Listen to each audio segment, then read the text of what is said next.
if David's not here, I can say whatever I want. And then another time, I walked in with a shirt from working out, and it was, had a couple holes in it. It had some life in it, though. You know what I'm saying? It had a couple holes. It was fine. He looked at it and goes, "It's time for the rag bag, bud." Just straight up. Just straight up. No frills, no thrills. Just looked right at me. I was like, okay.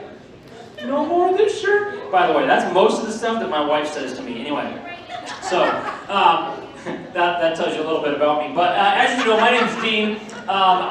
It's such a joy and a privilege to be here. I'm not only one of David's good friends from college, but I have the privilege of being the best man here. And I haven't had the privilege, though, of seeing David and Amber together much. I knew David in college, primarily. So 2006 to 2010. I actually just met Amber yesterday in person for the very first time. Since a best man speech, though, is supposed to be brutally honest, here we go. Don't worry, it's nothing actually weird about David. It's all pretty much about what I think David thought about me when he first met me. So buckle up here. Okay, God created me as a very loud person. If you haven't caught on yet, with or without a microphone, I can get your attention in a whole room. It echoes, it goes everywhere. So I felt especially called to that when I was in college. I just thought that was exactly what God created me to be. Loud and nothing more. So everywhere I was going, I was running, I was usually yelling, oftentimes I was making some kind of an absurd video. Ben Young knows what I'm talking about. We were doing all kinds of wild stuff. For whatever reason, half the time, I got the university to actually sponsor the whole thing. I don't know how I did that. Don't ask me, but it was a little crazy. Anyway, so David sees all of this, okay? And David being, well, first of all, I see David and I'm just like, yeah, this guy's, he's just a honest, sincere, good-hearted guy. He loves Jesus. He's a business major. He's scholarly. He's focused on his studies. But then David sees me, and David's like, oh, Lord help me.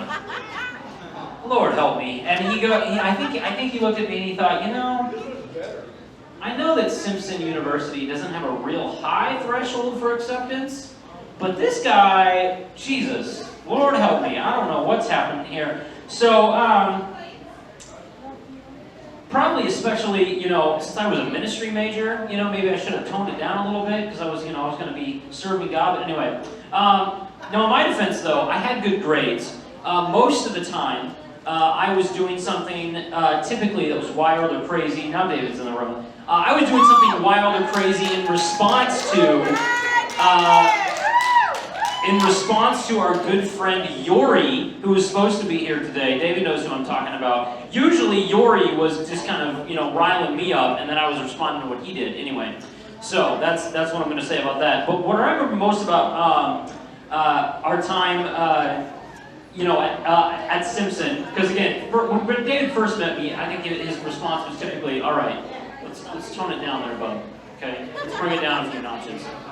But what I remember most, I think, about our time at Simpson is I remember how David really wanted to use his business major to be able to serve God. Like, that's what he wanted to do with it. He didn't want to just go and make a bunch of money. He didn't want to just do whatever he wanted. He wanted to use the skills that he already had and the ways he was already being equipped there at Simpson. He wanted to take that and he wanted to do something meaningful in the world. And I don't know if you know this about David, but David's actually offered tax help with people who are unable to be able to afford that. He's been able to offer tax help. He's out there in the community. He serves, he volunteers, he loves his community. And so I've sort of always seen David as this guy who is just so honest about his love for Jesus, more than anything else, as he loves loving Jesus. And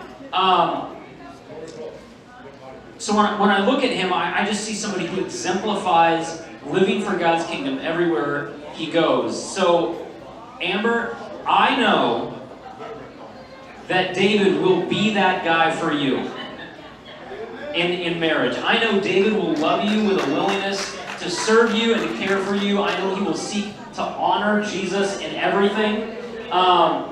And David, I don't need to remind you that you have an incredible woman there who will do the same for you.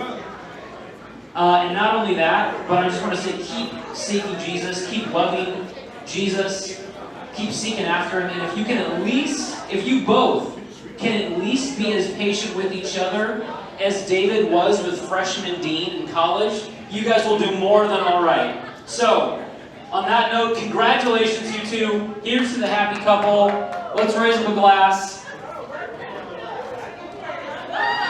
And I'm going to hold it and I'm going to wait for it because some of y'all did not understand what that Martinelli's was for.